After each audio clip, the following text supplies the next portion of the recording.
Juniors, it's the counselors coming to talk with you today about a number of things, but we want to first congratulate you on nearing the end of your junior year and about to embark on your senior year. So we wanted to get in front of you today to make your process into summer and the start of next year a little more manageable. We're going to talk about making a smart college list and managing the college application process. We want each of you to know that in the quotes below, that's super powerful. College is a match to be made, not a prize to be won. Our goal is for each of you to graduate and find your right next fit. And so with that said, we're going to discuss fit, what college must give you, cautions with rankings, acceptance rates, graduation rates, some definitions, some strategies, and ways to make college affordable. So it starts with you, your right fit. It's very important to do an introspective journey of your skills, interests, and abilities. We want you to know that at most schools, it's a buyer's market, so help us change the language of getting into college, but rather having you find your right fit. In fact, 61% of the four-year colleges out there are nervous that they're not going to have all of their freshman enrollment targets met. So we want you to know that we want you to find the place that's best for you to keep learning and finding your passions. What has been found to matter, and especially in this study called the Gallup-Purdue Index, is that wherever you go to college, when you're building a list, you need to look for places that are going to give you meaningful relationships with professors and mentors, a place where you can have semester-long projects, field experiences, and internships, and extracurricular involvement to make a difference on the campus and have that give you other ways to learn.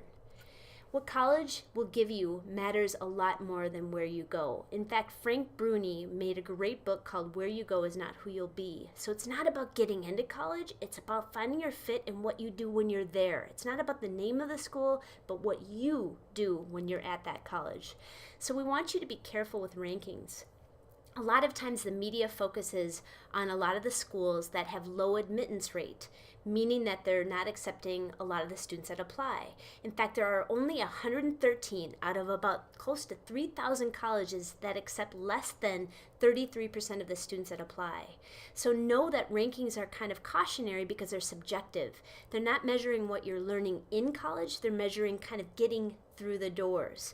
So they can help you, however, create a list of schools. In fact, the U.S. News World Report has rankings where you can see some schools maybe that you've never heard about. But don't just pay attention to the top-rated schools because it's more about what you do there.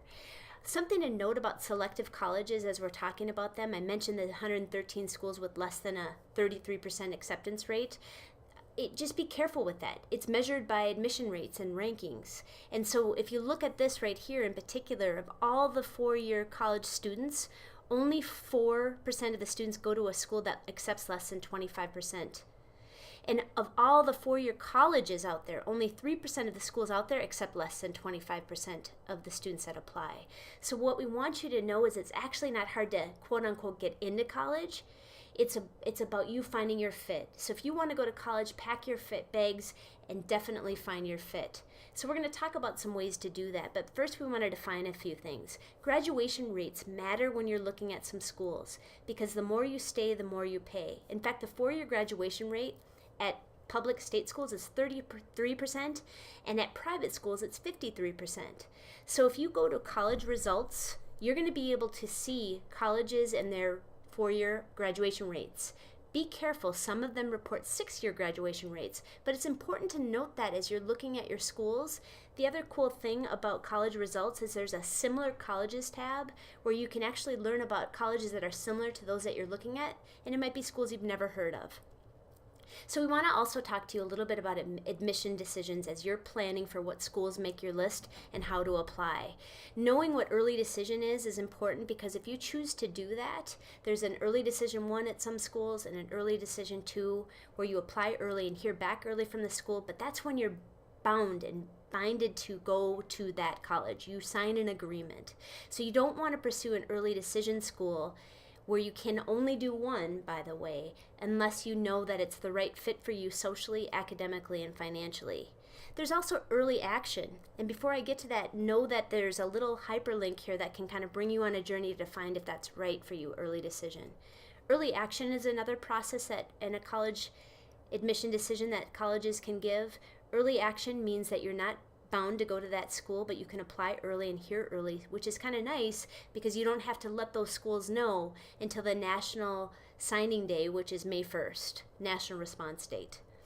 Other admissions decisions are rolling admissions. That's when you can apply and keep applying, and colleges will respond to you kind of in a rolling basis. So there's not any particular deadline, but they're going to give you acceptances as the students are applying, rolling in.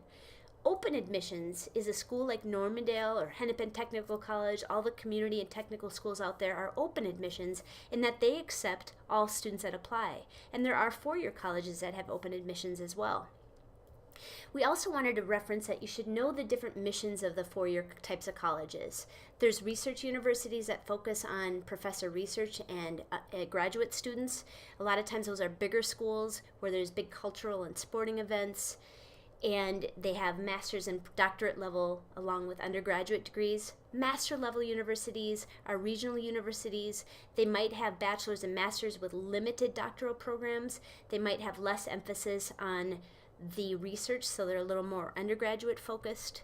Then there's smaller liberal arts colleges and baccalaureate colleges where, again, they're smaller. They have a high matriculation into college as far as graduate school, and they give you a wide array of skills on top of the major that you have, which is similar to baccalaureate colleges. Knowing the different missions of schools, those different types of four-year colleges, can help you build a list because schools discount. You don't have to pay full price to go to colleges, and when you're managing and looking at affordable colleges, know that most schools give a discount, and 66% of research universities give a discount, so not all.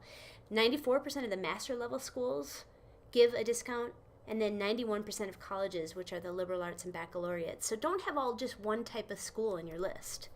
Some lists to help you kind of build and get ideas are hyperlinked here, but they're also on the CRC's website with college and career readiness websites. So we're going to talk about 6 strategies to help you narrow down your options to find your fit. And we're going to start again with you. Doing things that are going to allow you to know yourself, and you can start with Naviance, looking at Strengths Explorer or a career interest inventory. We also had you do a college search, which is the second tip we want you to do. Looking at the game plan and thinking about factors that are important to you, and looking at the college search engines on Naviance can really help you narrow down options. Essentially, Naviance allows you to take 5,000 colleges, 2-year, 4-year community, and narrow down by answering some questions that are unique to you. There's other great college search engines out there as well, called Big Future, which is a College Board website, and the College Navigator. But we wanted you this year to do the game plan to get you thinking, and the college search to get you thinking even more and delving in further to kind of create a list. And if you haven't done that, do it now to help you kind of create a list coming back next fall in your senior year. The third thing we want to emphasize is getting on campus. It's the single best thing you can do to know that if you're going to a college, it's going to be a possible home for you. You want it to be a place that you see yourself living. And beyond the learning, you want to see if it's the environment that fits for you, the sights, the smells, the sounds, to see if it's a good fit for you. If you can't get on college campuses, you can do some virtual tours like UVisit and campus tours. College reps are also coming here, and they're going to start picking up this spring and come really heavy in the fall to talk to you as seniors. So if you go to Naviance and put in colleges I'm thinking about or applying to, you'll get an invite if they're coming to our college or coming to our CRC to talk with them. So making a list and planning different things to get on campuses is really cool. Wanted to highlight 2 things going on this summer. There's a Minnesota Private Colleges Week where from June 26th to the 30th you can visit a lot of Minnesota private schools. And then there's an awesome event at the Convention Center with Colleges That Change Lives, 44 schools that really do that, change lives. So check that out. It might generate some ideas of schools that you haven't even ever heard of. The fourth thing we want you to remember when you're building a smart college list is taking into account money.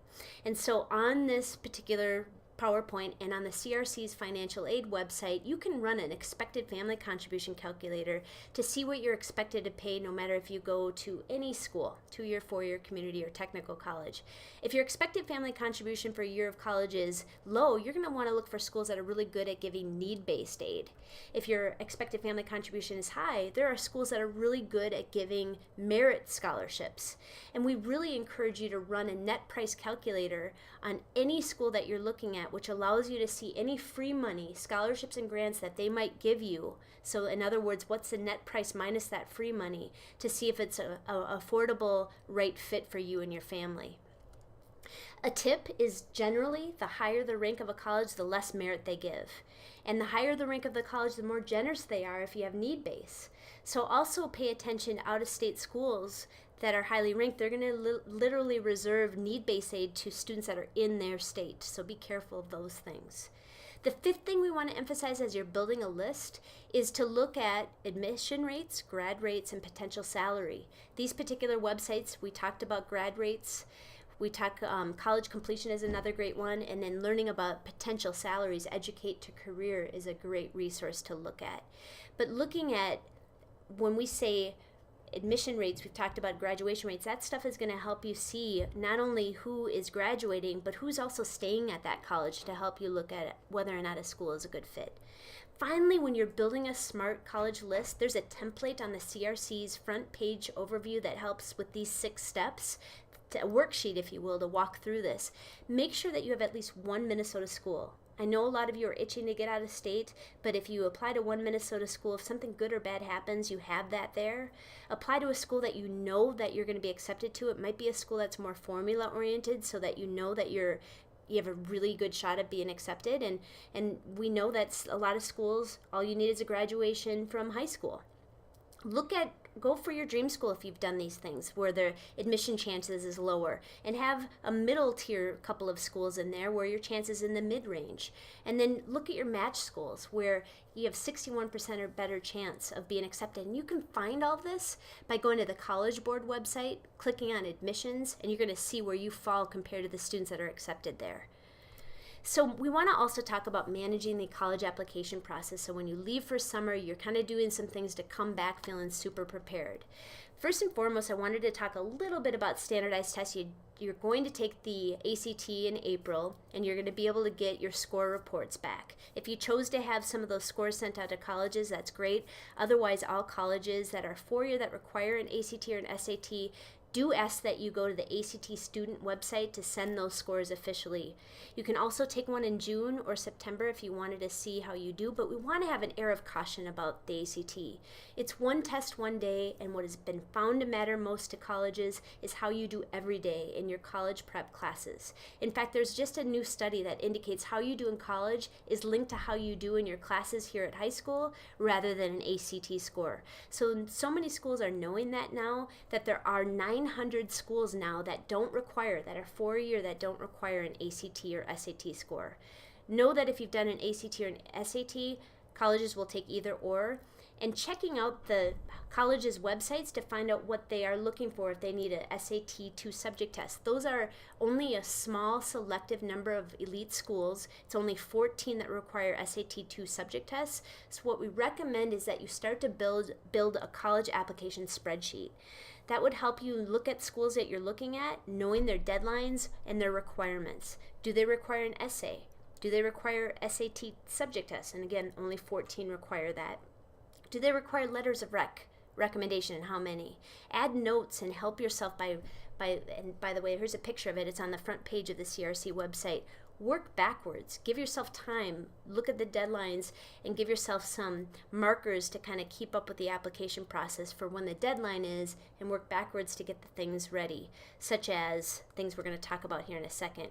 We do want you to move any colleges that you're applying to on Naviance from the colleges I'm thinking about to the colleges I'm applying to, because that's going to let you apply to your colleges and let us send your documents out to the colleges electronically using Naviance.